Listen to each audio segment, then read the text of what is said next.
जीवन का एक ही उसूल रखें, यारी में गद्दारी नहीं और गद्दारों से यारी नहीं। हमेशा याद रखें, सफलता तभी मिलती है जब आपके सपने आपके डर से बड़े हो जाते हैं। मन और मकान को वक्त वक्त पर साफ करते रहना चाहिए, क्योंकि मकान में बेमतलब का सामान और मन में बेमतलब की गलतफहमियां भर जाती हैं। इसलिए मन में भरकर नहीं, बल्कि मन भरकर जिएं।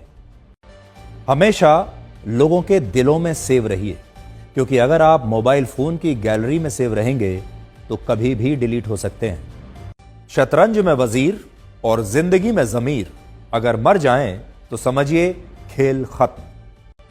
ये कलयुग है, यहां माता पिता जानते हैं कि वो रह तो रहे हैं अपने बच्चों के घर में, लेकिन वैसे नहीं जैसे बच्चे रहते थे उनके घर में।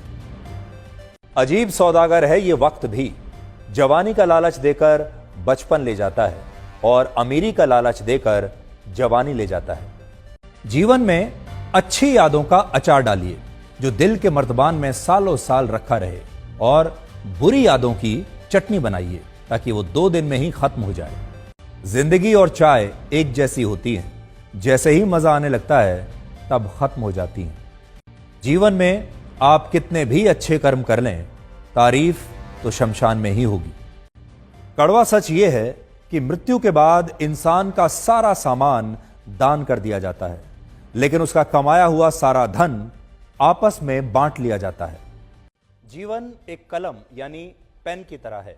इससे पहले कि इसकी स्याही खत्म हो जाए, आप अपनी कहानी लिख दीजिए। छाता और दिमाग तभी काम करते हैं जब वो खुले हों, क्योंकि बंद होने पर दोनों ही बोझ लगते हैं। शिक्षा एक ऐसा वृक्ष है जो दिल में उगता है, दिमाग में पलता है और जुबान से फल देता है।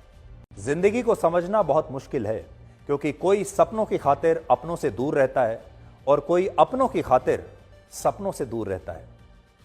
कितनी अजीब बात है, आंखें तालाब नहीं फिर भी भर आती हैं, दिल कांच नहीं फिर भी टूट जाता है, और इंसान मौसम नहीं फिर भी बदल जाता है। जीवन में 3 चीजें बहुत सोच समझ कर दें: जवाब, सलाह और उधार, क्योंकि देने के बाद ये कभी वापस नहीं आते। जीवन उसी का मस्त है जो अपने काम में व्यस्त है। परेशान वही है जो दूसरों की खुशियों से त्रस्त है। कभी पछतावा ना करें, क्योंकि अगर बीता हुआ समय अच्छा था तो वो यादगार है, और अगर बीता हुआ समय खराब था तो वो एक अनुभव है। अगर आपको कभी किसी चीज पर घमंड आए तो शमशान का एक चक्कर लगा लेना। आपसे भी बड़े बड़े और बेहतरीन लोग वहां राख बनकर पड़े हैं।